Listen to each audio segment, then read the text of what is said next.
चले अब नहीं, अभी डॉक्टर इजाजत देगा तो जाना है। अरशद मुझे घुटन हो रही है, चले ना।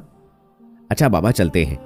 नगीना अब काफ़ी बेहतर थी। अरशद साहब, इनको डिप्रेशन की वजह से मसला हुआ है, ख्याल रखें। डॉक्टर अरशद का बेस्ट फ्रेंड था। इमरान, कोई और मसला तो नहीं है? नहीं यार, कोई मसला नहीं है, बेफिक्र हो जाओ और ये मेडिसिन ले लेना। इमरान अरशद को नुस्खा पकड़ाते हुए बोला। और हाँ, नगीना को बहुत ज़्यादा कमज़ोरी हो गई है, खुराक का खास ख्याल रखना। ठीक है यार, अब चलता हूँ। अरशद ने इमरान से इजाज़त ली और नगीना को लेकर चल दिया। नगीना, आप घर चली जाएं, आराम करें, आपको आराम की ज़रूरत है। मैं एक मीटिंग में जा रहा हूँ। नहीं, मैं ठीक हूँ। आज कौन सी मीटिंग है? एक बहुत बड़ा ऑर्डर पूरा करना है। चले, मैं भी साथ चलती हूँ। नगीना अरशद से महवे गुफ्तगू थी कि अचानक आगे से आने वाली कार ने एकदम से अरशद की गाड़ी को टक्कर मारने की कोशिश की। अरशद ने फौरन स्टीयरिंग को बर्क रफ्तारी से गाड़ी को संभाल लिया। होश बहाल होने पर नगीना अरशद से हम कलाम हुई। अरशद, आज हमारे साथ क्या हो रहा है? आज आप किसी मीटिंग में नहीं जाएंगे। अरशद इस बात में सर हिलाता हुआ ऑफिस की तरफ चल दिया।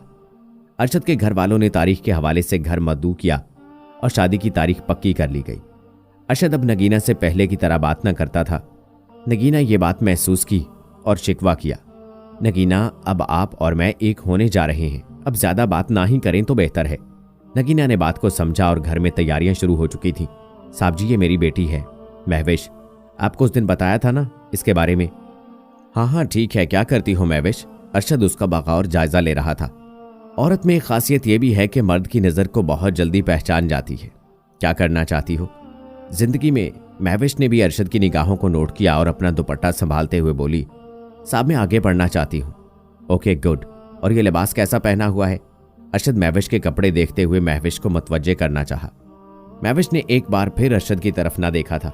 अच्छा ठीक है, तुम्हारा काम यह है कि मेरी वालदा का खास ख्याल रखना है, उनकी दवा और खाने पीने पर ध्यान देना है, और रात को भी अक्सर रुकना पड़ सकता है। जी साहब जी, बेहतर। और मुझे शिकायत का मौका ना मिले। जी साहब ठीक है, तुम जाओ। अच्छा रुको जरा। अरशद ने महविश को दोबारा बुलाया और पैसे देते हुए कहा कि ये लो, ढंग के कपड़े खरीदो। लो। महविश पैसे पकड़ते हुए आगे बढ़ी। अरशद ने पैसे देने के बहाने महविश के हाथ को मसलना शुरू किया। फौरन ही महविश ने झटके से हाथ को छुड़वाया और बाहर चली गई। महविश अपने घर के हालात से तंग थी। इसी मजबूरी ने उसे नौकरी करने पर मजबूर कर दिया था। महविश एक नाजुक अंदाम सी लड़की थी, बहुत मासूम और कम अकल। अक्सर कम अकल लड़कियां अपना सब सिर्फ कुछ लफ्जों की मार खाकर सब कुछ देने को तैयार हो जाती हैं। महविश की बिलोरी आंखें देखकर अरशद की नीयत खराब हो गई थी। महविश का वालिद बेचारा क्या न करता, मजबूरी में उसने महविश को नौकरी के लिए भेज दिया। तैयारी जोरों शोर से शुरू हो चुकी थी। अब शॉपिंग की बारी थी। अरशद, क्या मैंने शॉपिंग करनी थी? ठीक है, कल का प्रोग्राम बना लो, चलते हैं। शादी में अब 1 महीना बाकी रह गया था। नगीना की नई जिंदगी का आगाज होने वाला था। नगीना ने बहुत सारे ख्वाब सजा रखे थे। अरशद, मैं जो आज तक ना कह पाई वो आज कह रही हूँ। मुझे तुमसे बेपनाह मोहब्बत हो चुकी है। मुझे कभी अकेला ना करना, मेरा सब कुछ तुम ही हो। नगीना, क्या हो गया है? मैं तुम्हारा ही हूं और तुम मेरी हो। नगीना उसके लफ्जों को महसूस कर रही थी, मजीद उसकी बनती जा रही थी। अरशद के पास अल्फाज की तहरीर इस तरह से जामद थी कि वो किसी को भी अपना दीवाना बना लेता था। अरशद की वालदा ने भी नगीना की पसंद की शॉपिंग करने के लिए नगीना को बुला लिया और शॉपिंग के लिए मार्केट चले गए। बहू, अपनी पसंद की शॉपिंग कर लेना, बाद में अरशद के कान ना भरती रहना कि फलां चीज नहीं ली, एक बार ही शॉपिंग कर लो, बार बार मुझसे आ नहीं जाता। सास का ये रवैया नगीना के लिए नया था। वो ना जानती थी कि शादी से पहले बेटी कहने वाली माँ बाद में वाकई सास बनकर दिखाती हैं। जी अम्मी, मैं पसंद कर लेती हूँ, आप बेफिक्र हो जाएं। भैया वो सामने पिंक में सूट दिखाएं। अम्मी, ये अरशद को बहुत पसंद है। जुबैदा को थोड़ा जेलस होने लगा। नहीं नहीं, ये मुझे पसंद नहीं। जुबैदा के दिल में ये बात थी कि ये अरशद की पसंद की हर चीज पहनेगी तो मुझसे दूर हो जाएगा। अच्छा, वो दूसरे वाला सुर्ख जोड़ा दिखाएं। अम्मी, ये कैसा है? हाँ ठीक है, तुम्हें पसंद है तो ले लो। जुबैदा हर बात में नागवारी दिखा रही थी। उसे नगीना के माजी के बारे में मालूम था और गरीबों से अरशद की तरह इज्तनाब ही किया करती थी। ठीक है भाई, ये वाला पैक कर दे। नगीना ने काफ़ी सारी शॉपिंग की और शॉपिंग मॉल से बाहर आ गई। अरशद बाहर खड़ा अपनी वालदा का इंतजार कर रहा था। अम्मी जान, हो गई शॉपिंग? हाँ हो गई। इससे पहले कि नगीना कुछ और बात करती, जुबैदा ने बात को आगे ना बढ़ने दिया। चलो बेटा, मेरी तबीयत खराब हो रही है। जी अम्मी जान, चले। जैसे जैसे शादी के दिन करीब आ रहे थे वैसे वैसे नगीना के वालदैन की फिक्र लाहक होती जा रही थी। नगीना के वालदैन अकेले होने जा रहे थे। कहने को तो एक शहर में ही थे, मगर ससुराल और मैके की जिंदगी में फर्क था। एक बात की खुशी भी थी, नगीना का फर्ज अदा होने जा रहा था। नगीना ऑफिस में किसी से भी ऊंची आवाज में बात न करती थी, यहां तक कि टी बॉय से भी बहुत इज्जत से पेश आती थी। उसकी निस्बत अरशद बहुत गुस्से वाला था। अस्मत एक चाय लेकर आओ, सर बहुत दुख रहा है। लाया मैम। अस्मत बाहर गया और फौरन से पहले नगीना के टेबल पर चाय रखते हुए चाय की ट्रे नीचे गिर गई। अंधे हो क्या, देखकर काम नहीं कर सकते? गंद कर दिया है, साफ करो। अरशद जो अभी नगीना के ऑफिस में आया था, क्या हो गया है आपको? चाय ही गिरी है ना, आसमान सर पर क्यों उठा लिया है? नगीना ने अरशद से कहा। नगीना तुम हर शख्स को लिमिट में रखा करो, ये लोग अपनी औकात भूल जाते हैं। अरशद ऐसा नहीं कहते, अभी वो साफ कर देगा। अच्छा ठीक है, वो कल वाली डील पक्की हुई थी, वो फाइल तैयार करके भेजो, आज वो लोग एग्रीमेंट पर साइन करने आ रहे हैं। ऐसा करो तुम ड्रेस बदल लो और दुपट्टा मत ओढ़ना, वो लोग शायद इस चीज को नोट करें। अरशद की बातों से ऐसा लग रहा था कि वह अपनी होने वाली बीवी को मोहरा बनाकर प्रोजेक्ट ले रहा है।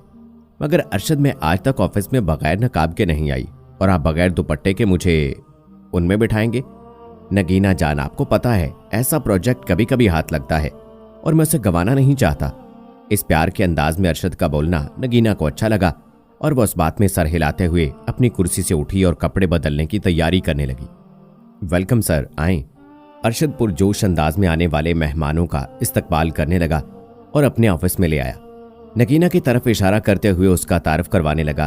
यह मेरी असिस्टेंट है, नगीना मेरा राइट हैंड। नगीना नजरें झुकाए सब सुन रही थी। नगीना के खुले बाल और गले में दुपट्टा इस बात की गवाही दे रहा था कि प्रोजेक्ट में आने वाले मेहमान हवस का शिकार थे।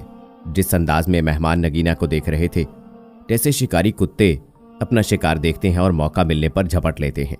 नगीना ने जरा सी निगाह उठाई और अरशद का इशारा देखा और अरशद का इशारा नगीना समझ चुकी थी। नगीना प्रोजेक्ट के हवाले से दूसरी पार्टी को खड़ी होकर सप्लाई और अहम मौज़ूआत पर बात करना चाहती थी।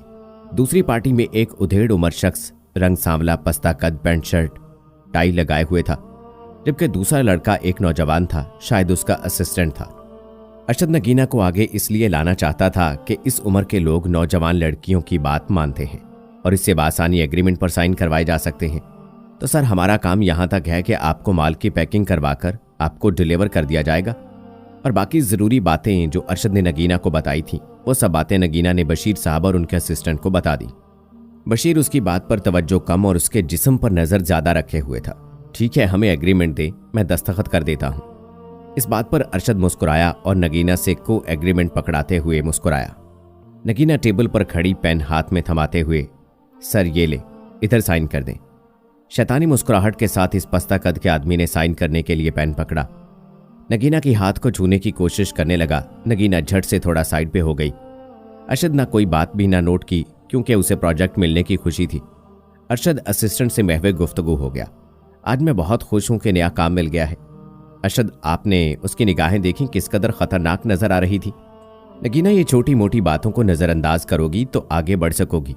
नगीना ने इस बात में सर हिलाकर अरशद की हाँ में हाँ मिलाई और कैफे में जाकर कॉफी पी।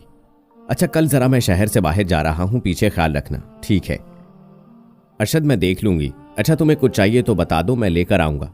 अरशद नगीना को देखते हुए सवाल कर रहा था। मेरी तरफ देखो, क्या बात है, आज बुझी बुझी सी लग रही हो? कुछ नहीं, बस वैसे ही। नहीं, तुम बताओ क्या हुआ? वो अरशद, उसने मेरे हाथ को छूने की कोशिश की थी। मैं आइंदा इनके सामने नहीं जाऊंगी। नगीना, मैंने आपसे कहा है ना, छोटी मोटी बातों को दिल पे मत लिया करो। अच्छा ठीक है। आज नगीना की मेहंदी थी। उसकी तमाम सहेलियां मदऊ थी और छेड़खानी कर रही थी। जीजू तो तुम्हें देखकर पागल ही हो जाएंगे, बहुत प्यारी लग रही हो। देखो, हमें भूल मत जाना। अरे शादी होने दो, देखना हमारा नाम तक भूल जाएगी। जीजू के साथ ही बात किया करेगी शादी के बाद। इसकी सहेलियां कह कह लगाकर हंस रही थी। चलो हटो, मेरी बेटी ऐसी नहीं है कि किसी को भूल जाए। नगीना की वालदा जो सारा माजरा देख और सुन रही थी, मुस्कुराती हुई नगीना के सर पर हाथ रखकर उसे दुआएं देने लगी। ये लम्हात कैमरे ने काबू कर लिए।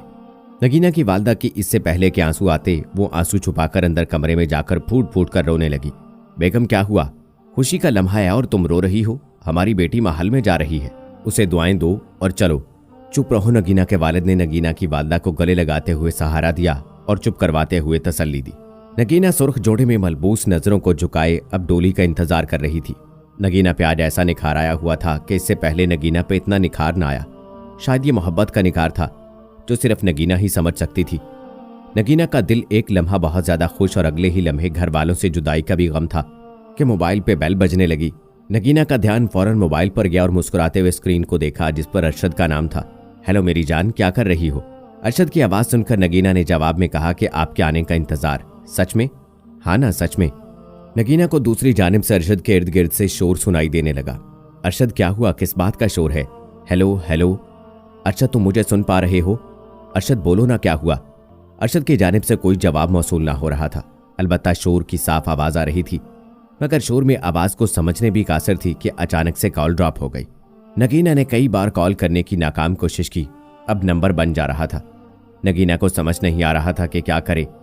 बेहद परेशानी की हालत में बेड से उठकर खिड़की से बाहर देखा, सामने से आती बारात देखकर दिल को सुकून मिला और फिर वापस अपनी जगह पर बैठ गई। नगीना महरीन वल्द शकूर अकरम, क्या आपको ये निकाह कबूल है? मौलाना साहब ने नगीना से 3 बार कबूल का पूछने के बाद मुबारकबाद दी और घर को चल दिया। नगीना माँ के साथ बिलक बिलक कर रोने लगी, फिर यके बाद दीगरे सबसे मिली और गाड़ी में सवार हो गई। रास्ता आज कटने का नाम ही नहीं ले रहा था कि अचानक गाड़ी ने हिचकोला खाया। नगीना के मुंह से अल्लाह बारी ताला का जिक्र बुलंद हुआ, साथ ही गाड़ी का इंजन बंद हो गया। गाड़ी में बैठे सब अफराद परेशान हो गए। क्या हुआ गाड़ी को? सर मैं चेक करता हूँ। ड्राइवर गाड़ी का दरवाजा खोलकर कार को चेक करते हुए, साहब इंजन बहुत गर्म हो चुका है, पानी डालता हूँ। ओके तुम करो ठीक, अरशद कहकर मोबाइल कान से लगाते हुए मसरूफ हो गया। साहब जी आ जाएं, इंजन स्टार्ट हो चुका है। गाड़ी अरशद के घर खैरियत से पहुंच गई। सबने शुक्र अदा किया।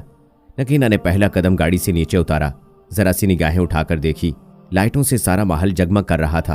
कदम नीचे रखते ही गोलों की आवाज से माहौल गूंजने लगा। नगीना अब घर के अंदर कदम रख चुकी थी। अरशद के घर में उनके करीबी 2-4 खानदान के लोग ही आए थे। नगीना के कदम जमीन पर पड़ते ही गोलों की आवाजें गूंजने लगी, जिससे माहौल में 4 चांद लग गए। अरशद के कजन्स ने मिलकर नगीना का भरपूर इस्तकबाल किया। भाई पैसे, अरशद की फैमिली में दरवाजा रुकवाई की रस्म थी। तमाम कजन्स इकट्ठी होकर अरशद से पैसे ऐसे मांगने लगी जैसे तावान मांगा जाता है। अरशद की चूंकि कोई बहन न थी, इसलिए वो अपने कजन्स को ही अपने बहनें मान रहा था। भाई हमें तो 50,000 चाहिए, इससे कम में कोई बात न बनेगी। अपनी भाभी से पूछो, अगर इजाजत देती है तो ले लो। ओहो, अभी से जोरू का गुलाम बनने जा रहे हो? अब तमाम माहौल मजीद खुशगवार बन गया और नगीना भी मुस्कुरा दी। अच्छा ये लो, अरशद ने नोटों की गड्डी लड़कियों की तरफ बढ़ा दी। अब नाजुक कलियां नगीना को उसके रोम तक ले जा रही थी और पीछे पीछे अरशद भी था। भाई अभी बहुत वक्त है, आप किधर जा रहे हैं? इनमें से एक लड़की ने शरारती अंदाज में अरशद को कहा। अरशद कुछ शर्मिंदा होने के बाद बाहर की तरफ चल दिया। नगीना ने अपने कदम इस सजे संवरे कमरे में रखे और कमरा देखकर हैरान रह गई। नगीना के हर कदम पर गुलाब के फूल की पत्तियां बिखरी पड़ी थी। कमरा लाइट से रोशन था। बेड पर फूलों का गुलदस्ता और फूल बिखरे हुए थे। परफ्यूम की महक चारों तरफ कमरे को महका रही थी। नगीना ने जैसा सोचा था उससे अच्छा कमरे को पाया। रात के 11 बज चुके थे और अब नगीना की धड़कनें तेज होना शुरू हो गई थी। दरवाजे की खटक खटक ने नगीना को मतवज्जे किया और बाहर से अरशद दरामद हुआ।